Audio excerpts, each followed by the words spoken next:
Ancient voices.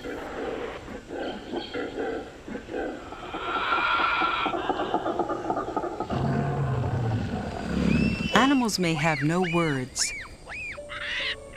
but they have languages. Calls, howls, even songs.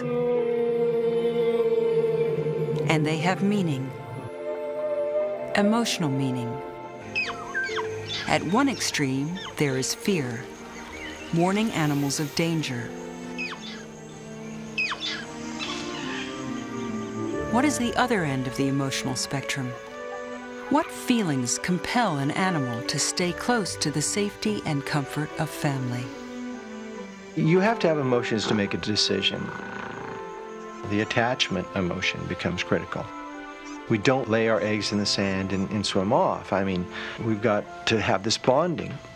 So what we're talking about here with emotion is very critical behaviors required for our survival. Without them, we die. For many years, there has been a scientific assumption that only humans have the capacity for the higher emotions. Loyalty, grief, empathy. But are we unique in our complexity? Or are emotions a universal language?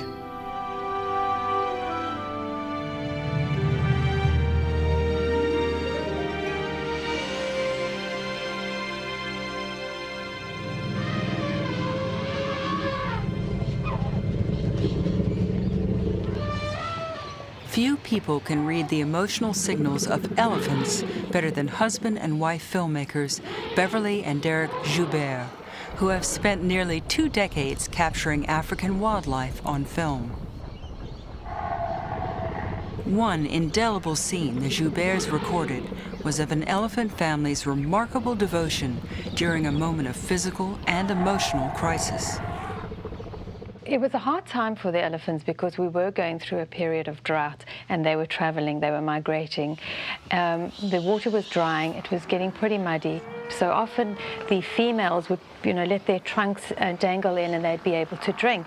And this one little elephant was trying to drink with his tiny little trunk dangling in, and of course he got pushed in accidentally.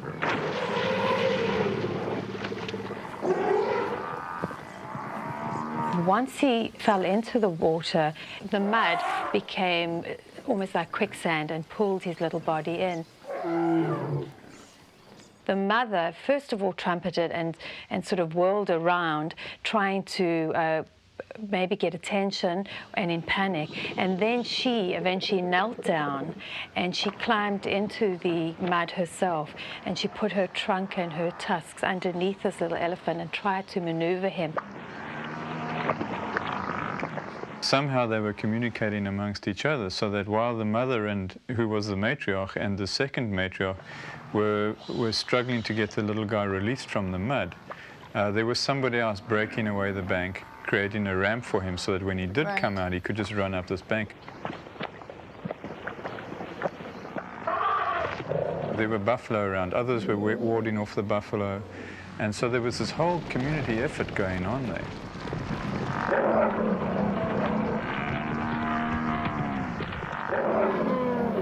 Eventually, through her calling, a lot of the others in her herd came and assisted her, and they actually eventually popped the little guy out. It was just an amazing time to see the compassion they had and what gentleness they were doing to even get this little guy out, and how when he was out, how they each one would then go to him afterwards and just test and smell if he was all right. And of course he was so covered in mud, all that he could think of doing was rolling and getting it all off him.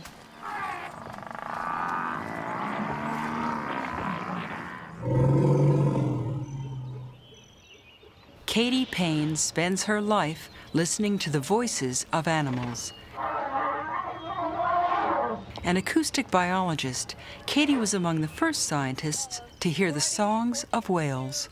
10, 55, 12, 13, 14. Now she has tuned her ear to the mysterious sounds of elephants, trying to decipher the emotional content of their rumbling conversations. I think that elephants' communications are full of emotion. Social emotions are probably the glue that holds together the society. They're the individual experiences that cause animals to look out for each other. And without that passion, if you will, or desire to be a social group, the calves wouldn't have the communal care, which is essential to bring them to maturity.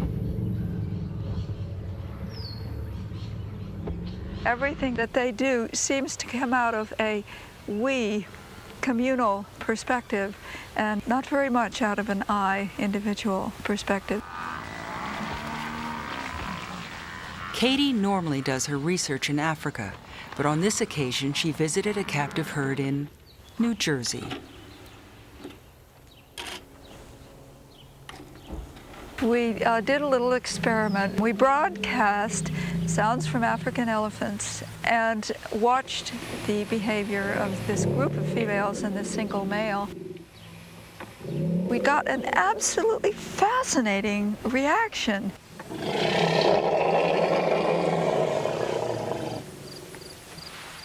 The question that I had was, why are they so terribly excited? The only answer I can come up with is that they were hearing the voice of an individual they hadn't heard before, and they were feeling turfish.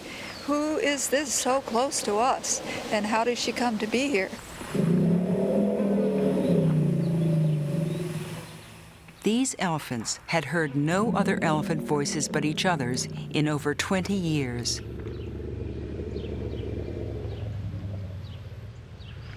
You see how they freeze? Everybody listening together. You often see these freezes when actually there is nothing that the microphone will pick up. I believe that they often freeze in order to listen for others when they haven't heard others. I think it's one of the most interesting signs that they're living outside of their own personal experience, thinking about or imagining others at a distance.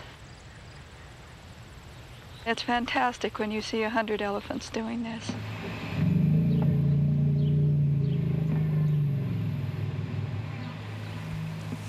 Elephants don't get over emotions quickly. They'll be remembering this. During moments of high stress or great emotion, elephants secrete a substance called temperin from glands near their eyes. While scientists don't call these expressions tears, most agree that they are an emotional response.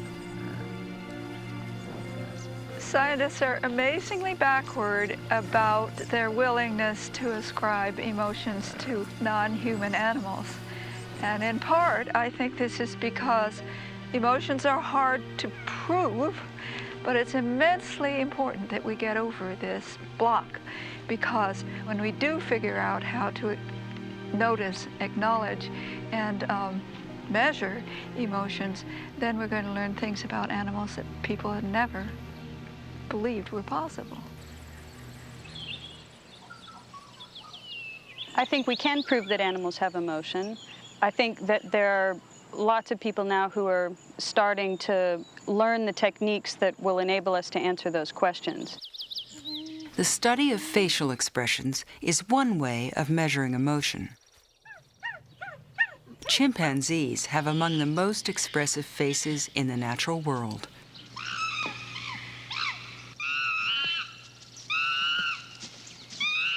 I think you can believe what you see in a chimpanzee facial expression. When they're screaming, I don't think there's any reason not to believe that they're upset about something the same way that we would be upset about something. Studies have already identified at least 5 universal expressions, easily recognizable in higher primates. Fear, disgust, happiness, surprise, and anger. Right now we're doing a lot of tests that involve face recognition, to get enough background about emotion and what the chimpanzees understand about their emotional signals and what they understand about what the context might be if there's been a fight, if they're involved in calming one another down after a fight. When they play, they have very distinctive facial expressions. And this kind of behavioral evidence gives us the first basis to believe that these facial expressions have very distinctive meanings and that they do communicate about different types of emotion. What the chimpanzee understands about their own emotional signals and their own emotional behavior is really, I think, pertinent to understanding a little bit more about the evolution of emotion in humans and why we are the way we are.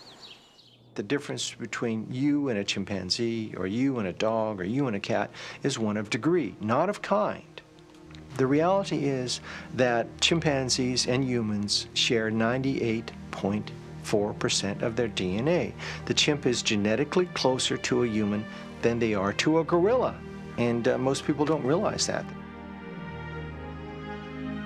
Of the many thousands of genes that contribute to building our brains, as few as 50 separate humans from chimpanzees.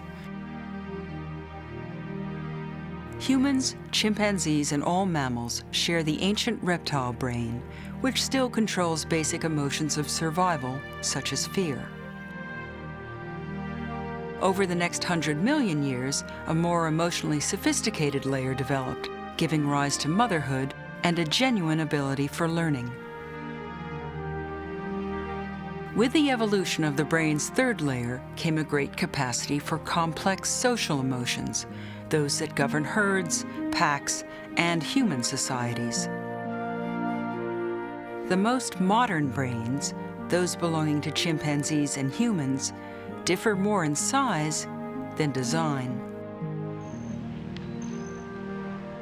Because a family of chimpanzees has learned American Sign Language, we have a chance to hear them speak their minds and to see their desires. Often, they're not very different from our own. Sweet, she's signing sweet, and she has a whole thing of desserts in front of her. And she fixed the magazine. Sweet that. Sweet, sweet. Sweet, sweet. That. That berry. Sweet, sweet, sweet. When chimps sign to themselves, you know, they sit there, they look at the magazines, they talk to themselves.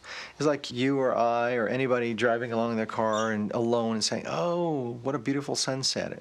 It's called private speech, or in this case, private signing. They're talking to themselves. Now, what's interesting about private speech is one of the few times that you really know what someone's thinking. Right. Oftentimes we may be thinking one thing and then we edit, change, and so on. But it's thinking aloud. That. See, it holds. That. And see her hold it. Cheese. And that's a question. She's asking Debbie a question. She's saying cheese, holding the sign and looking up at Debbie. Language has been referred to as the last bastion of human uniqueness. Their ability to acquire language, to speak with us, to use signs, basically they're saying Darwin's right. You can talk, we can talk. You can acquire language, guess what? We can acquire language. To really understand humans, we have to take others on their terms and look not at the differences, but the similarities as well. Too often we forget that we are human beings and that human is simply an adjective that describes the nature of our beingness. The chimpanzees are really chimpanzee beings, and we're, both of us, emotional beings. That's how we form our bonds and our ties.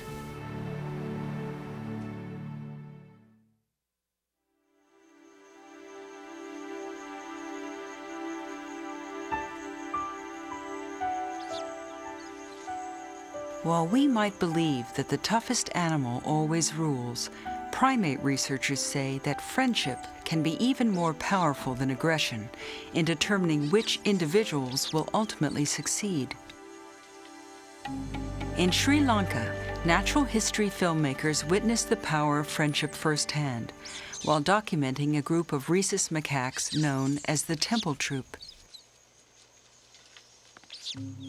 Hegel had been the troop's leader for over 5 years.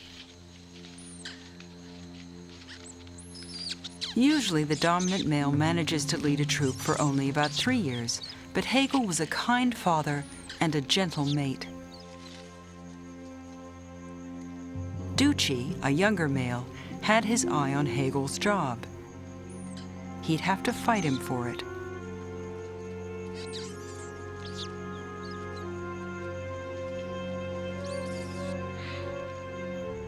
After months of tension and threats, Ducci finally made his move. Jeeves, Hegel's closest friend, rushed to Hegel's side. But Ducci would not be deterred. Ultimately, this was between Ducci and the leader.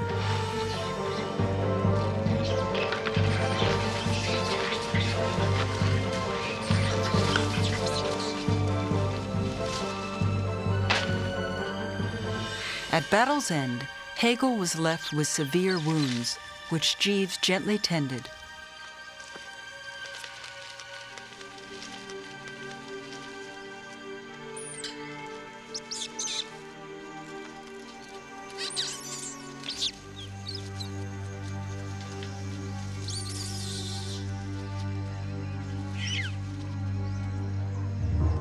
Hegel's injuries proved fatal.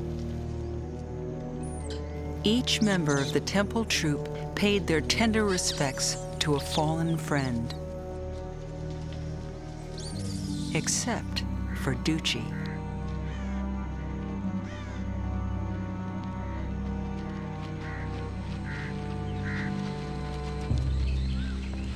The unchallenged victor now took over the troop.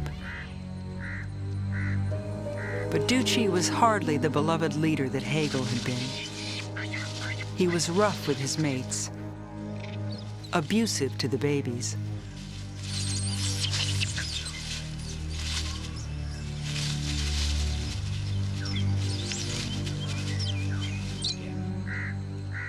Then one day, the filmmakers found Ducci badly beaten and humbled.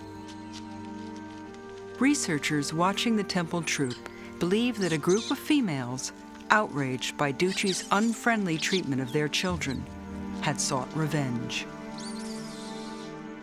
Ducci was reduced to low man in the troop, his harsh rule having lasted only 3 months. The new leader? Jeeves. Instead of a bully, the troop had chosen a friend.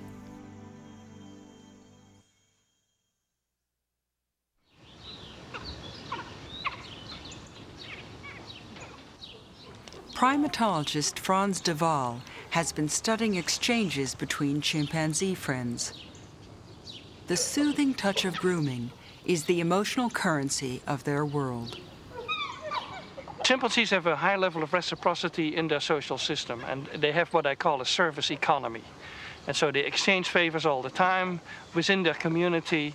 And I think this is one aspect of human morality that we very highly value in our own societies. We're very reciprocal beings, and we constantly think in terms of obligations and tit for tat. So I see a parallel. It's not really an economy the way we have, where we exchange money and stuff like that.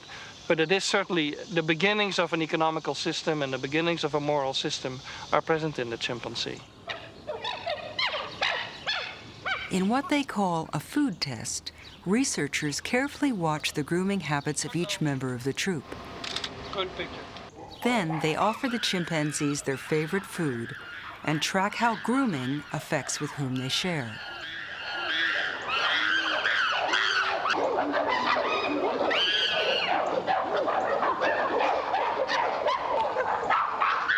The food giving in chimpanzees is very unusual.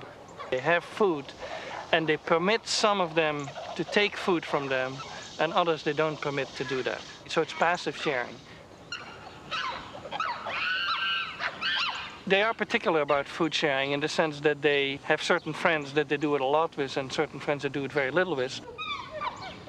The experiment revealed that there is a reciprocal trading of grooming for food. An even more surprising result of the research is that the chimps are especially generous when groomed by someone who doesn't normally groom them. It's almost as if you taking notice. Oh, this is a very special moment here. I'm going to redo the favor. It's very hard to explain that sort of exchange without an emotion like gratitude. If more proof is needed that animals have the capacity for gratitude, Washoe is that proof, despite a life spent enduring the deprivations of captivity. Washoe and her family lived for 13 years in 4 rooms connected by overhead tunnels and one ground level tunnel that connected a very small room at the end of the hallway on the 3rd floor of the psychology building. Washoe's providers had wanted to give her and her family a better home, but it took years to plan, fund, and build. Then, as moving day approached, they wanted to assure the chimps that gaining a new home would not mean losing old friends. Washoe had moved twice before in her life, and those moves always involved leaving people behind. And so I created a videotape of what the new building looked like and videotaped Roger and Debbie and showed that, and signed to them when I showed it to them and said, look, this is your new home, and showed them some of the different things, had followed Roger through, and they were very interested. When the Chimpanzee and Human Communication Institute was finally ready, the chimps were moved at night. The next morning, Washoe's family woke in their new home.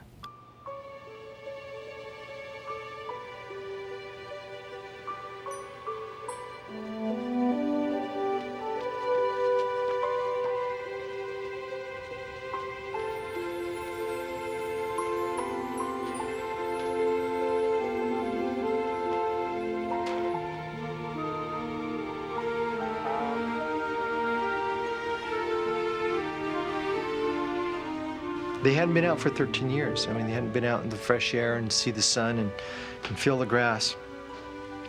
And we thought they would just run out and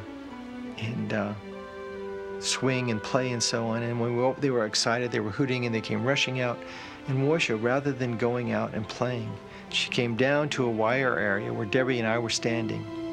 And she reached through the wire and she took Debbie's face and then went to play. She was thanking her. I was teared up. I had tears streaming down my face because it was the true. She was very, very grateful. It was a moment that I think that it will forever be embedded in our brains, in our memory.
There's a friendship, even a kinship between some humans and animals that dissolves the barriers between us. These relationships reveal a world rich with shared emotions. When I look in a dolphin's eye, I see almost human.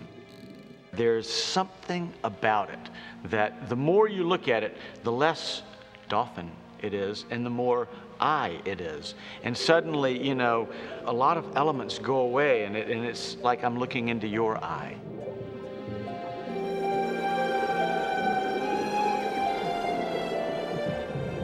I feel there's something being communicated. Something's going back and forth. It isn't one way. Yeah, I'm looking at the dolphin, but the dolphin is looking at me. And chances are excellent that the dolphin, with its sonar and its eyes and its, its capabilities, knows a lot more about me than I know about it.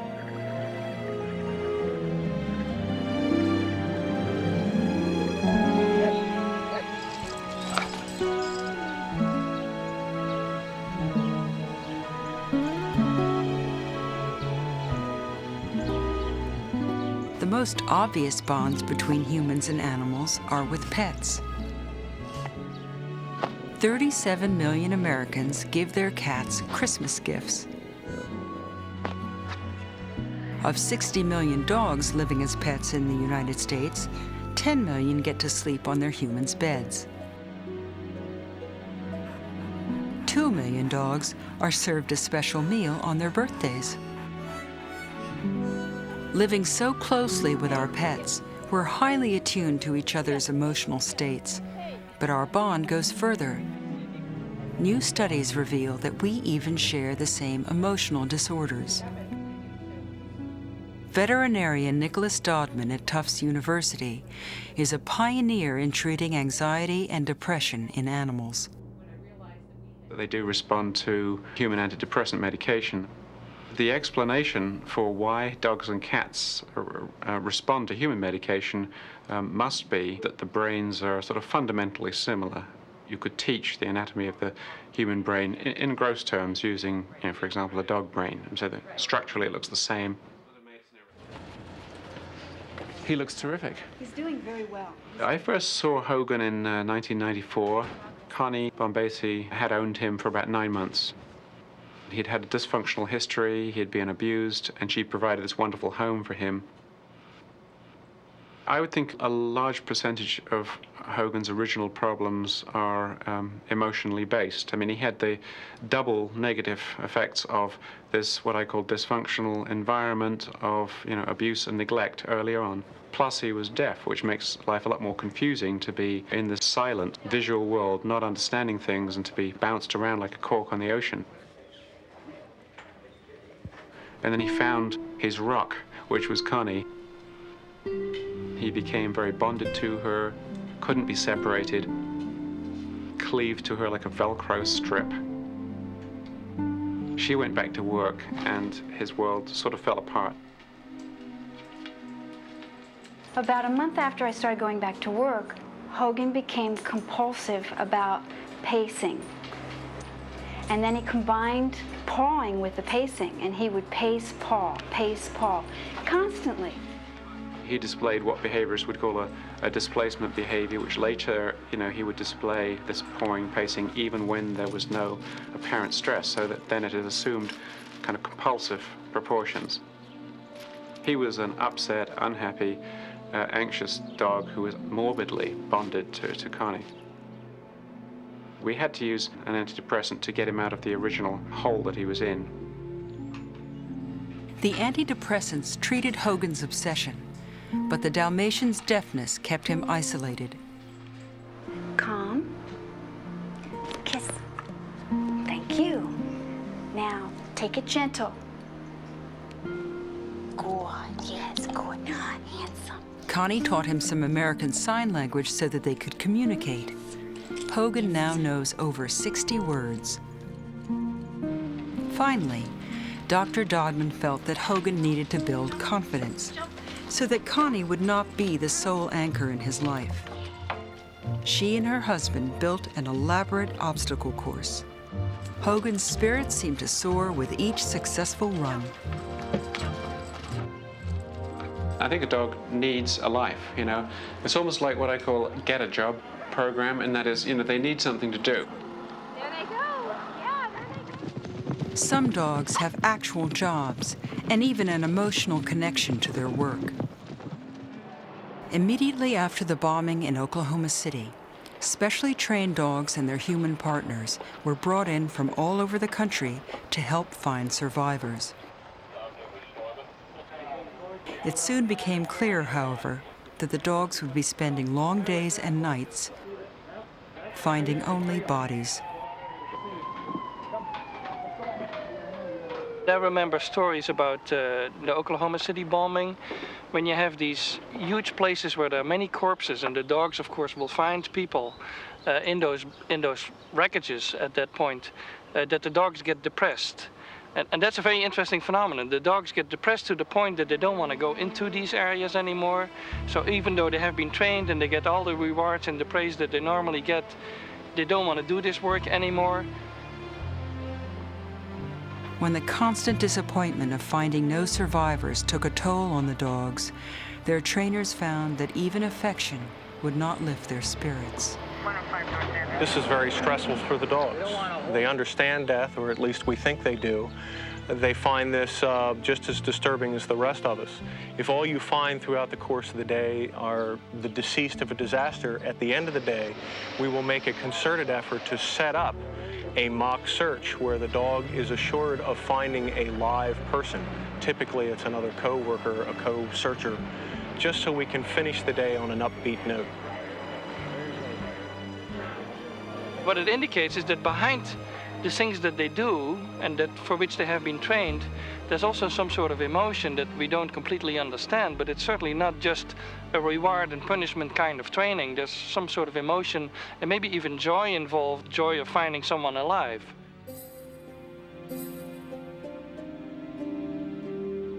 The bonds between humans and canines have been deepening for over 10,000 years, but there are still moments when a dog's capacity for devotion can be profoundly moving.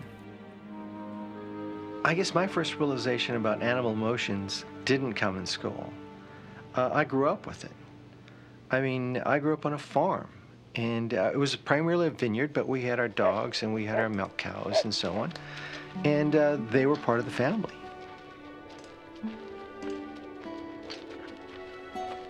Brownie was just an amazing dog. She sort of adopted us and wasn't your usual, in-house dog, but she was out and very watchful of the family. She really did watch us. It was a hot California day, and we were coming in from picking cucumbers. Of course, the road in was well rutted and had real thick dust, and it was throwing up dust, the truck was. My brother, who was just older than me, had borrowed one of my older brother's bicycles, which was very big, and so he started out before we went in, and he was weaving along, and the dust was so thick that you couldn't see. It was like driving through a very thick fog. Brownie, even though we'd done this hundreds and hundreds of times, did something she'd never done. She started barking at the truck. My older brother driving it looked down and thought this was unusual, and finally she, rather than stopping, she actually ran in front of the wheel and he ran over her.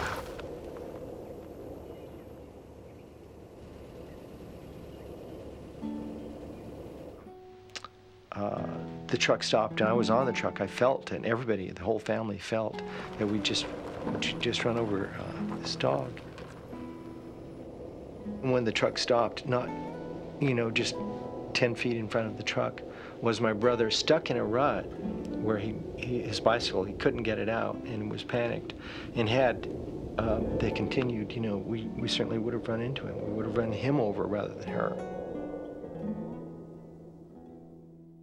She made a choice. It was her choice to sacrifice herself.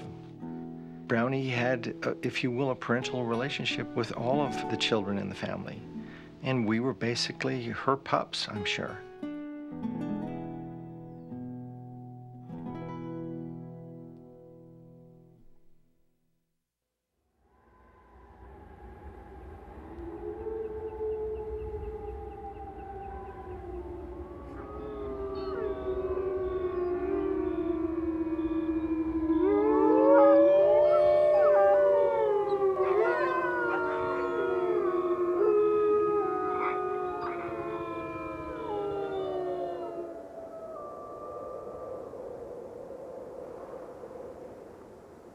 Grief is one of the most profound and disturbing emotions in the repertoire of the heart.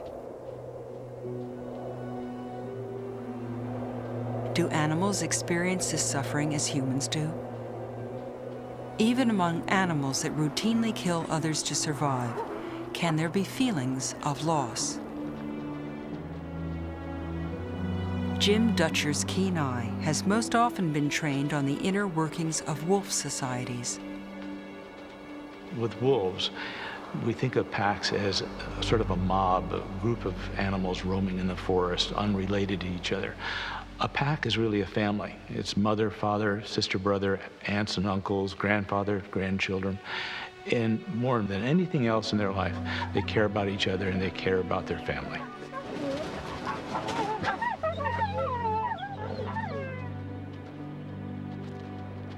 Wolf packs maintain a very strict hierarchy.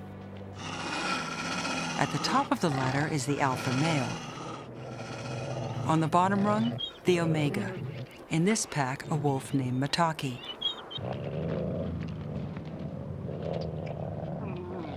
Utterly submissive, Mataki is the last to eat and the first to be used as a scapegoat to reduce tensions in the pack.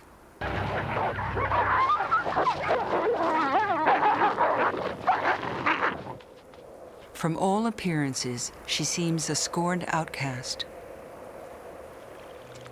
But a sudden tragedy showed Jim just how cherished even the lowest member of the pack can be. We saw emotions in the wolves throughout the time that we lived with the wolves, but especially there was an incident where a mountain lion had climbed the fence, got in the enclosure, and killed Mataki.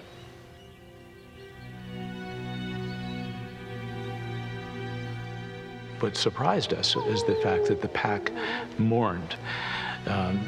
They normally play every day. They pull each other's tails, they chase each other. There's always these games that the wolves are playing.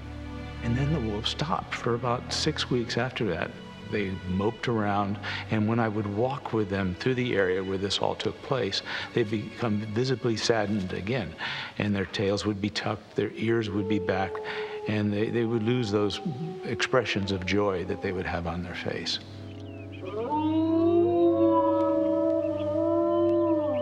I think that was grief. I've read about this before. Scientists have been following wolves with radio telemetry. A wolf has been trapped and killed in the area, and the pack will roam in figure-8 patterns, searching and searching and howling in a very sad way.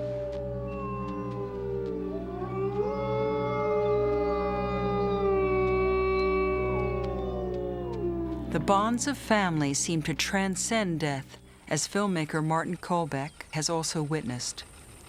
I've seen elephant grief on a couple of occasions. One occasion was when the family that we were following came across the bones of a relative. It was Echo's, the matriarch's, best friend. We knew these bones to be her bones, and the reaction was quite extraordinary. The family was emerging from some palms, and then suddenly one of the individuals caught the scent of these bones. She actually visibly reacted, whereupon the rest of the family just moved around these bones and started smelling them and touching them with the tips of their trunks.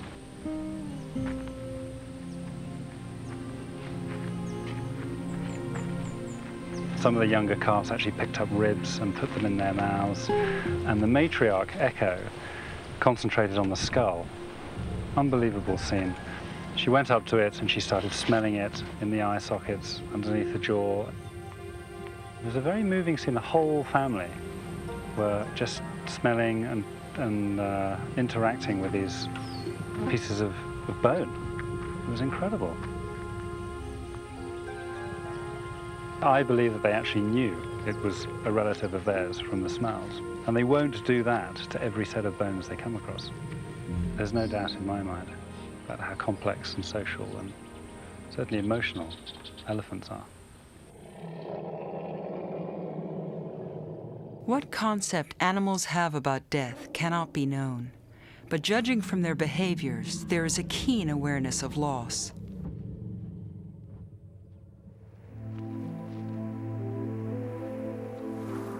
Among the macaques living in a national park near Nagano, Japan, winter brought tragedy to a first-time mother named Marulius. Her premature baby was born dead. She carried the lifeless body for days. Normally, a mother will abandon her baby's corpse after it stops resembling an infant, but not Marulius.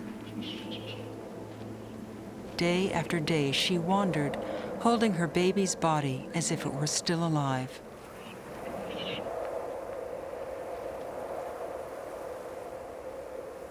Finally, park rangers stole the body and buried it. But this did nothing to alleviate the young mother's suffering.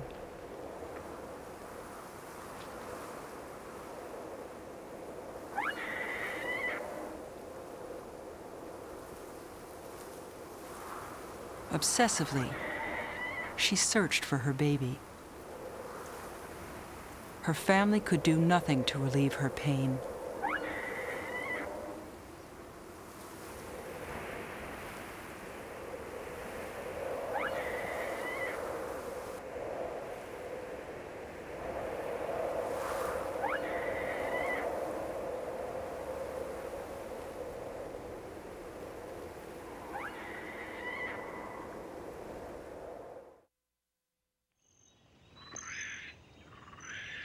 The comfort of living in a social group is that animals can look out for each other, protect each other, care for each other. But how far will one animal go for the sake of another? Until recently, only humans were thought capable of sacrificing food and shelter out of noble feelings like loyalty and compassion. But a colony of primitive mammals called meerkats challenges that notion.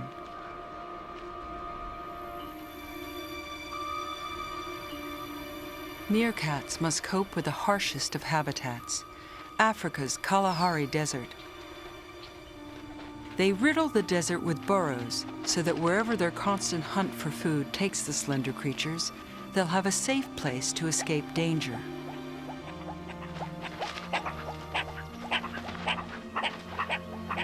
On returning from foraging one day, this group discovered a jackal had appropriated one of their burrows for her pups.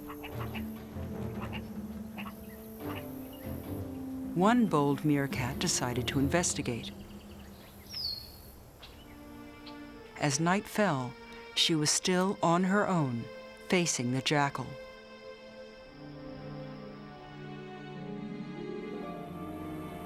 The following morning, it was clear that the bold one's daring had led to a confrontation with the jackal.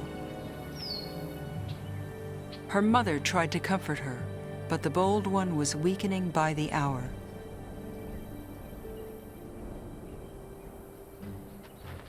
Her family had to keep moving. They needed food.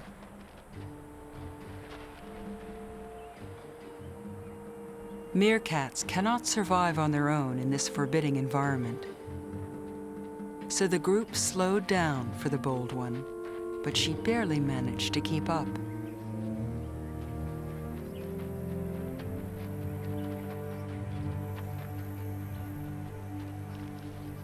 When the bold one could go no further, she sat beside one of the other meerkats and waited.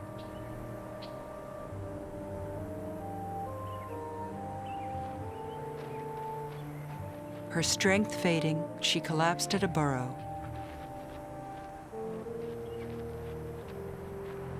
One by one, her family returned to her.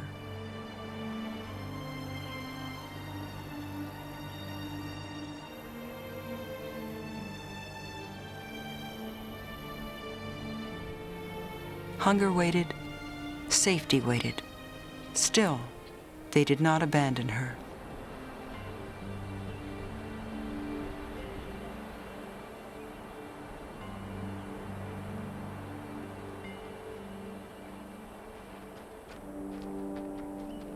The dying meerkat finally took a few steps away from her family.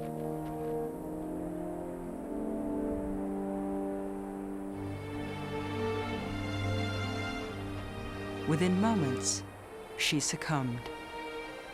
But she did not die alone.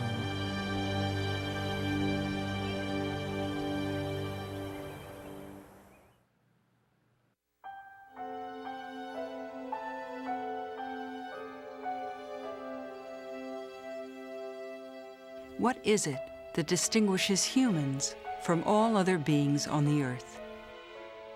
Is the human heart unique or one among many?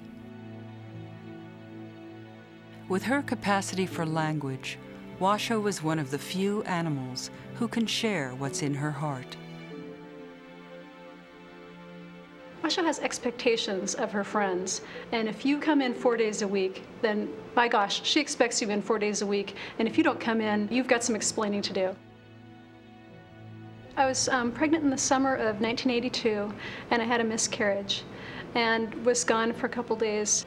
So I came in, and she kind of gave me the cold shoulder, and I said, "I'm sorry I've been gone, but my baby died."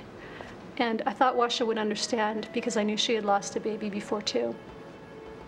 She looked at me, and then she looked away, and she looked back into my eyes, and she signed "cry." And I knew in that moment that she felt empathy. I got up to leave, and she signed, "Please person, hug." And so I came back, and we visited for a while. There are certain animals in whose lives we can see our own reflections. Animals in whom we see the genesis of our own emotions.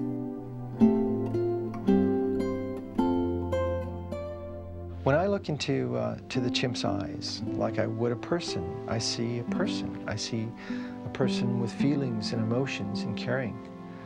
We often say that the eyes are the windows to the soul. I see souls in there.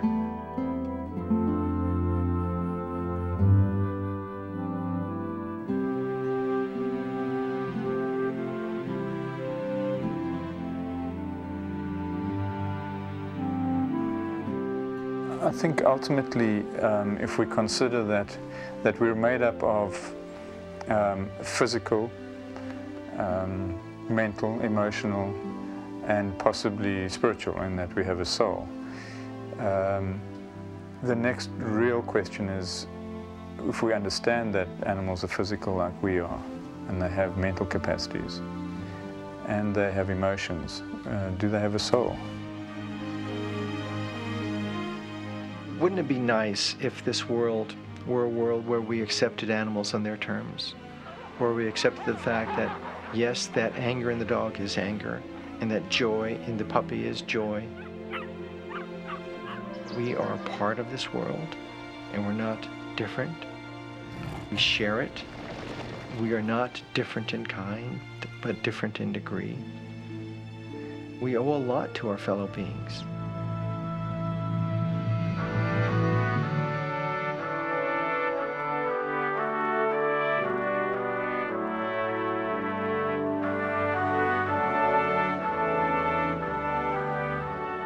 In the 1920s, naturalist Henry Beston spent a year living alone, simply observing nature.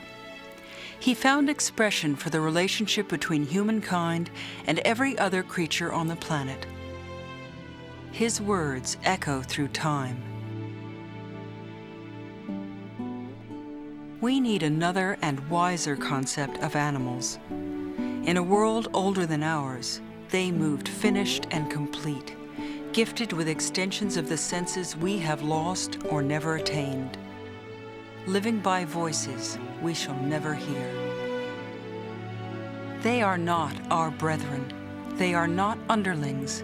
They are other nations, caught with ourselves in the net of life and time, fellow prisoners of the splendor and travail of the earth.